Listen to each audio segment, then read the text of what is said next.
Amy Medford with Medford Knife and Tool. I gotta tell you, this video I'm gonna call it the Blade HQ Jackpot. They hit the jackpot with this group of knives. They're super sexy-licious, totally awesome. We all know Blade HQ, so without further ado, let's dive in and see what we have. I'm gonna start with the kind of more classic, straightforward. We have two Marauder-H, and yes, they do look different. We had some very final Marauder Marauder handle parts, and we had a Marauder-H blade. So for Blade HQ, we have done an old school Marauder-H with the slimmer blade.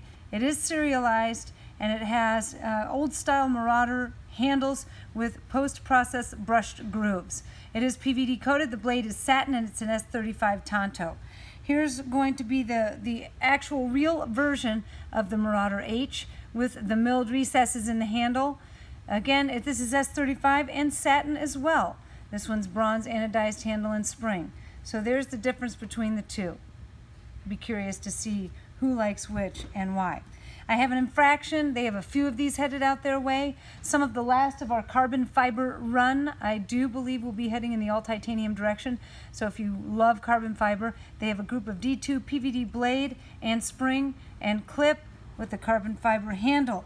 And here we get into our TFF series knives. We have some TFF-H and TFF-1s. And with a quick glance, there is absolutely no difference.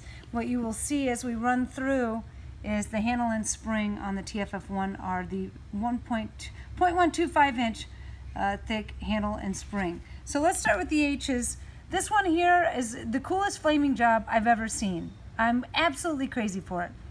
The handle's been polished and then it's been flamed, and Brandon, our in-house heat treater and flaming specialist, has really broken the mold with this one.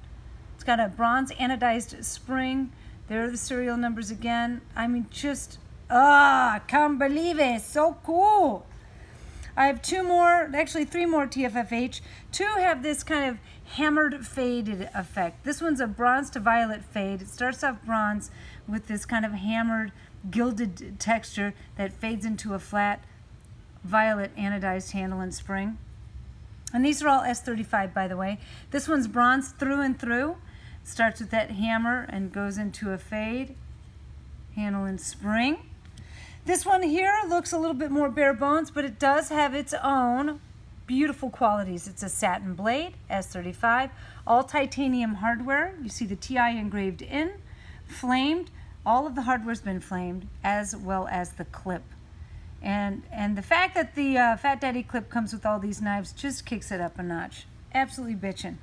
TFF-1 series, we did a couple laser runs for Blade HQ. They are picky about their the type of patterns that they like, but these were requested. And I have two of these side by side because the anodized colors are slightly different.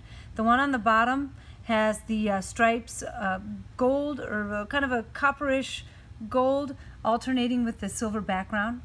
They're both kind of a faded, more vintage, subtle look. This one has the blue line in it. They're both blue line American flag knives. So this one has a little bit of gold, and this one's just a straight blue line. And then, to boot, we went and lasered a blue line down the clip, which just adds a subtle little pop of classy. Totally cool. And then these here, while they do look very similar as well, the background color on these are different. So I have one that's got a background blue and one bronze. An old Betsy Ross vintage tattered flag blowing in the wind. Bronze ano with a flamed clip and blue ano with a flamed clip. So if you have a color preference, you can even dive in there. A full-size Praetorian tie, pretty rare, headed out to resellers. S35 tumbled drop point. It's got some conical fluting engraved on the handle, fade to a flat on both handle and spring. Three micro Praetorians, all titanium, all satin blades with different types and levels of sculpting. This one's kind of a violet bronze with the hammering covering the handle and spring, kind of a crater style. Same type of effect, but this has more iridescent, kind of second level anodized, that macro or micro jeweling. Very iridescent, and the faded color on here is fantastic. So if you're into a little more color, a little more pizzazz, so to say, that's a great option for you. And this is more of our atomic grind style. with violets and blues and a dark blue background.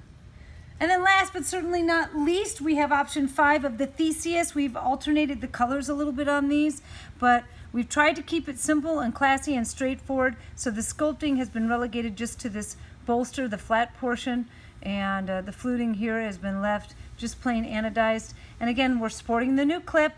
Greg has designed a brand new clip for the Theseus in hopes that it sits a little bit better and is received better than we had originally anticipated, because this knife right here really does stand out as a completely unique and utterly gorgeous knife. So Theseus with the new clip. And that's it. Some of those have duplicates headed out their way. What do you think? You like my bandage? Yeah. I handle knives all day long, and then I go home and while I'm cleaning the dishes, cut a 3-inch gouge in the back of my hand. Luckily, Greg, among other things, is a practicing doctor at the Medford home. So rather than going to the emergency room or to an outpatient clinic and get 6 stitches, he's like, oh, let's just wrap that up. And I say, don't look. I'm like, patched it up, put some tape on it, and this happened yesterday, and it's already almost like it wasn't even there. So be careful with your household items. Apparently knives are easy, but don't get around glassware. All right, Blade HQ, enjoy this new batch. All of the customers that reach out to Blade HQ, I hope you get down there, you're able to get your hands on some of this stuff. Everybody else, thanks for watching. Until next time, I'm out of here.